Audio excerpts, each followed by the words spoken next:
Bismillahirrahmanirrahim. Assalamualaikum warahmatullahi wabarakatuh. Alhamdulillah wa syukurillah wassalatu wassalamu ala rasulillah wa ala alihi wa sahbihi wa mawalah la haula wa la quwata illa billah. Qala rabbi shrah li sadri wa yassir li amri wahlul 'uqdatam min lisani yafqahu qawli amma ba'du. Pertama-tama dan yang paling utama, marilah kita panjatkan puja dan puji syukur kita ke hadirat Allah Subhanahu wa taala yang telah memberikan kita kenikmatan, terutama nikmat iman dan Islam. Salawat beserta salam semoga tercurahkan kepada junjungan kita semua, Habibana wa Nabiyana wa Maulana Muhammad sallallahu alaihi wasallam, dan juga kepada keluarganya, para sahabatnya, para tabi'in tabi'atnya, dan sampailah kepada kita semua sebagai umatnya fi dunia wa akhirul zaman. Amin amin ya Allah ya rabbal alamin. Perkenalkan, nama saya Fikri Nur Rahman dari IPA 2018. Sekarang saya akan menjelaskan Quran Surat Ali Imran ayat 189 sampai 191. Nah, sebelum memasuki penafsiran, saya akan membacakan terlebih dahulu Quran Surat Ali Imran ayat 189 hingga 191. A'udzu billahi minasyaitonir rajim. Bismillahirrahmanirrahim. Walillahi mulkus samawati wal ardi wallahu ala kulli syai'in qadir. Kepunyaan Allah lah kerajaan langit dan bumi, dan Allah Maha Perkasa atas segala sesuatu.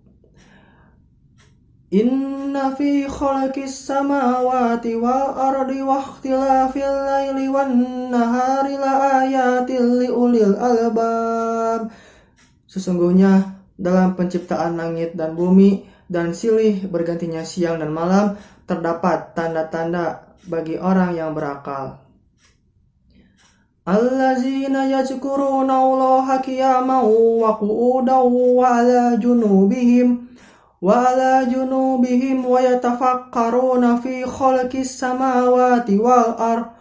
Rabbana ma khalaqta hadza batilan subhanaka faqina azabannar. Yaitu orang-orang yang mengingat Allah sambil berdiri atau duduk atau dalam keadaan berbaring, seraya berkata, "Ya Tuhan kami, tidaklah Engkau menciptakan ini dengan sia-sia. Maha suci Engkau, maka peliharalah kami dari siksa neraka." Shadaqallahul azim. Nah, baik. Setelah saya tadi membacakan Quran Surat Ali Imran ayat 189 sampai 191 beserta artinya, sekarang saya akan membacakan makna mufradatnya. Nah, baik. Bismillahirrahmanirrahim. Walillahi, dan milik Allah lah, mulku, kerajaan, as-samawati, langit, wal ardi, dan bumi, wallahu, dan Allah, ala kulli syai'in, atas segala sesuatu, qadirun, maha kuasa. Lalu di ayat 190-nya, inna, sesungguhnya, fi khalqi, dalam penciptaan, as-samawati, langit, wal ardi, dan bumi, wakhtilafi, dan pergantian, al-laili, malam, wan nahari, dan siang, la ayatin, terdapat tanda-tanda atau kebesaran Allah, liulil albab, bagi orang-orang yang berakal. Allazina, yaitu orang-orang yang yazkurunallaha, mengingat Allah, qiyaman, sambil berdiri, wa qu'udan, duduk, wa ala junubihim, atau dalam keadaan berbaring, wa yatafakkaruna, dan mereka memikirkan, fi khalqi, tentang penciptaan, as-samawati, langit, wal ardi, dan bumi, seraya berkata, Rabbana, ya Tuhan kami, ma khalaqta, tidaklah Engkau menciptakan, haza, semua ini, batila, sia-sia. Subhanaka, maha suci engkau, fakina, lindungilah kami, azaba, dari azab, annar, dan neraka. Nah, itulah teman-teman makna mufradat dari Quran Surat Ali Imran ayat 189 hingga 191. Nah, setelah tadi saya membacakan makna mufradat Quran Surat Ali Imran ayat 189 hingga 191, sekarang saya akan menjelaskan terlebih dahulu asbabun nuzul dari Quran Surat Ali Imran ayat 189 hingga 191. Nah, asbabun nuzulnya menurut Imam At-Tabrani dan Ibnu Abi Hatim meriwayatkan dari Ibnu Abbas, dan dia berkata, orang-orang Quraisy mendatangi orang-orang Yahudi dan bertanya kepada mereka, apa tanda-tanda yang dibawa Musa kepada kalian? Lalu orang-orang Yahudi menjawab, tongkat dan tangan yang putih bagi orang-orang yang melihatnya. Lalu orang-orang Quraisy itu mendatangi orang-orang Nasrani. Lalu mereka bertanya kepada orang-orang Nasrani, apa tanda-tanda yang diperlihatkan Isa? Mereka menjawab, dia dulu menyembuhkan orang buta, orang yang sakit kusta, dan menghidupkan orang yang mati. Lalu setelah itu orang-orang Quraisy mereka mendatangi Nabi Muhammad SAW, lalu berkata kepada beliau, berdoalah kepada Tuhanmu untuk mengubah bukit Safa menjadi emas untuk kami. Lalu beliau Nabi Muhammad SAW berdoa, maka turunlah firman Allah Quran Surat Ali Imran ayat 190 ini. Nah, setelah Tuhan menunjukkan orang-orang munafik dan Yahudi yang suka sekali dipuji dalam hal yang mereka sama sekali tidak pernah mereka kerjakan, dan diambil pula hal yang menjadi iktibar, hal yang demikian menjadi iktibar. Apa iktibar teh? Iktibar teh pelajaran yang diambil gitu bagi umat Nabi Muhammad Shallallahu Alaihi Wasallam. Nah, lalu di sini jelaskan juga ya, pada penutupnya Allah memberikan peringatan kepada manusia agar tidak terpedaya dengan tipuan dunia yang hanya sementara. Sebagai seorang mukmin, selain mengajar perkara dunia atau kebendaan gitu, seorang mukmin juga hendaklah disediakan waktu untuk hidup kerohanian. Nah, lalu kejadian yang telah terjadi di masa lampau sesuai dengan zamannya. Nabi Musa dengan mukjizatnya, tongkatnya atas kehendak Allah dapat membelah lautan. Nabi Isa mampu menyembuhkan orang yang sakit kusta hingga menghidupkan orang-orang yang sudah meninggal. Nah, sekarang itu tiba masanya untuk berpikir melihat alam supaya dapat melihat bahwa semuanya itu penuh dengan mukjizat ilahi.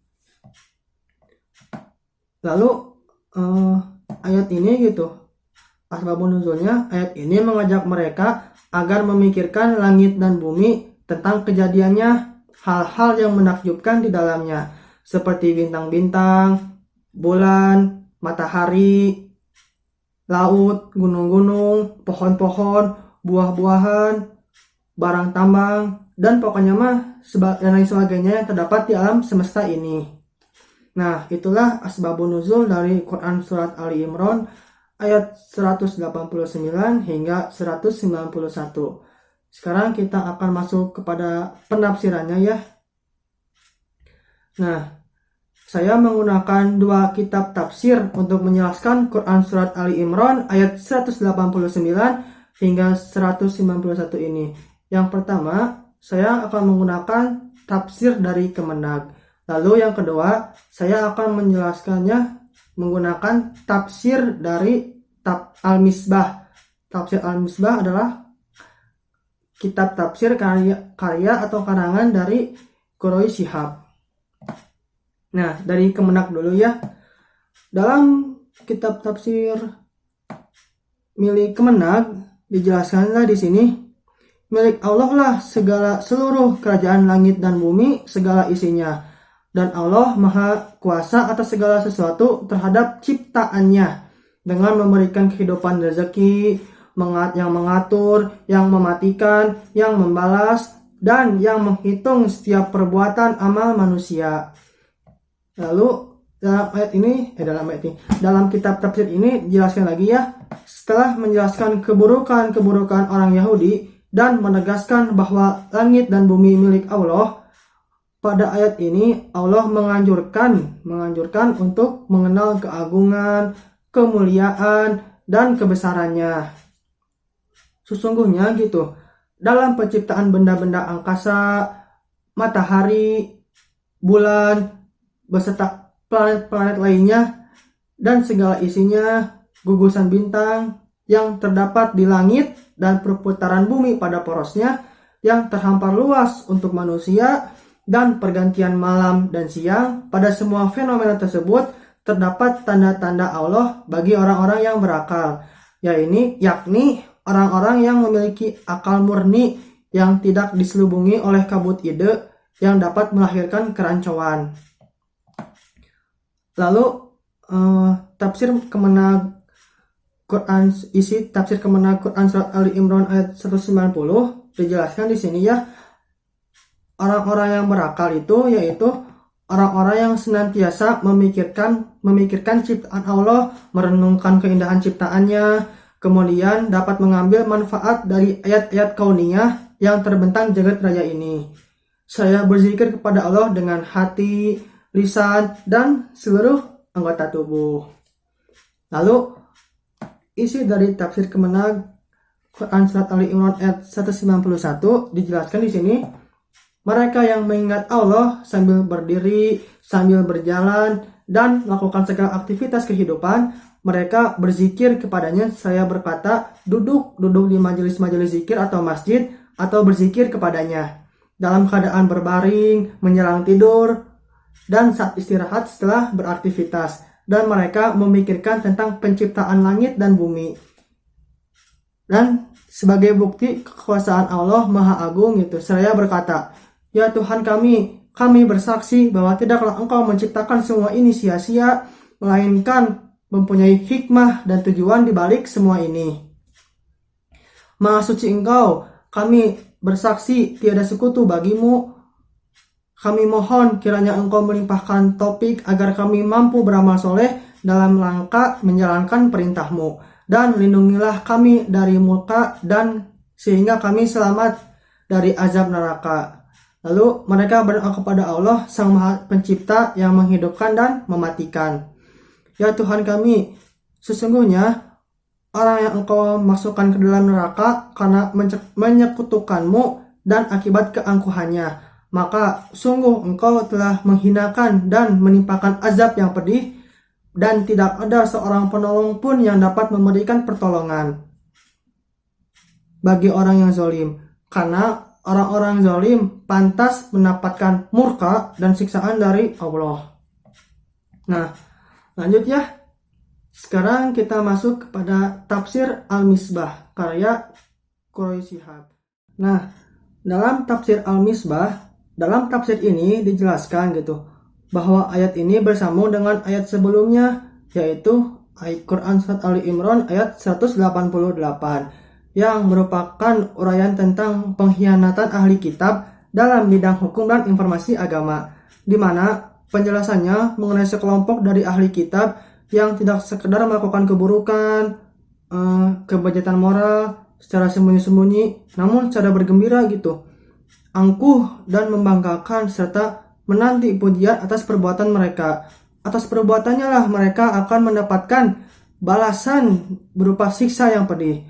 Allah mampu melaksanakan ancamannya gitu, karena walillahi mulkus samawati wal ardi wallahu ala kulli syai'in qadir.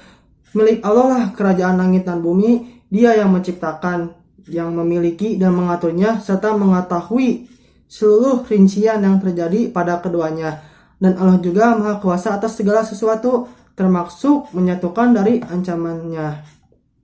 Nah, lalu ya, dalam Quran surat Ali Imran ayat 190 ini lanjut ya ke ayat Quran surat Ali Imran ayat 190. Ayat ini mengundang manusia untuk berpikir, karena sesungguhnya dalam penciptaan, yakni benda-benda angkasa seperti matahari, bulan, dan jutaan gugusan bintang-bintang yang terdapat di langit atau dalam pengaturan sistem kerja langit yang sangat teliti serta kejadian dan perputaran bumi pada porosnya yang melahirkan silih bergantinya malam dan siang dan perbedaannya baik dalam masa maupun dalam panjang dan pendeknya. Terdapat tanda-tanda kemahakuasaan Allah atau bagi ulul albab, yaitu orang-orang yang memiliki akal yang murni. Lalu dalam tafsir Al-Misbah dijelaskan ya dalam ayat 191, ayat tersebut menjelaskan sebagian dari ciri-ciri siapa yang dinamai ulul albab. Nah, siapa sih ulul albab ini? Mereka adalah orang laki-laki atau perempuan yang terus-menerus mengingat Allah dengan ucapan, hati, dan seluruh anggota tubuhnya di situasi dan kondisi apapun. Objek zikir adalah Allah, sedangkan objek akal pikiran adalah seluruh makhluk ciptaannya. Dan diberi kebebasan seluas-luasnya memikirkan fenomena alam. Akan tetapi, terdapat keterbatasan, yaitu keterbatasan dalam memikirkan zat Allah. Nah, alhamdulillah ya teman-teman, penjelasan dari saya mungkin sudah cukup. Saya mohon maaf kepada teman-teman apabila saya banyak sekali kesalahan atau dalam bertutur kata. Dan maafkan saya apabila saya tidak sempurna, karena kesempurnaan hanya milik Allah semata. Pesan dari saya kepada teman-teman, tetaplah teman-teman zikir kepada Allah, mengingat Allah dalam keadaan berdiri atau duduk atau dalam keadaan berbaring, seperti yang dijelaskan dalam Quran Surat Ali Imran tadi ayat 190. Nah, terakhir pesan saya, jaga kesehatan terus ya, karena sekarang lagi ada wabah yaitu pandemi virus corona. Mungkin sekian. Maaf apabila saya banyak kesalahan dan maaf apabila saya tidak sempurna, karena kesempurnaan hanya milik Allah semata. Fikri Nur Rahman pamit undur diri. Assalamualaikum warahmatullahi wabarakatuh. Waalaikumsalam.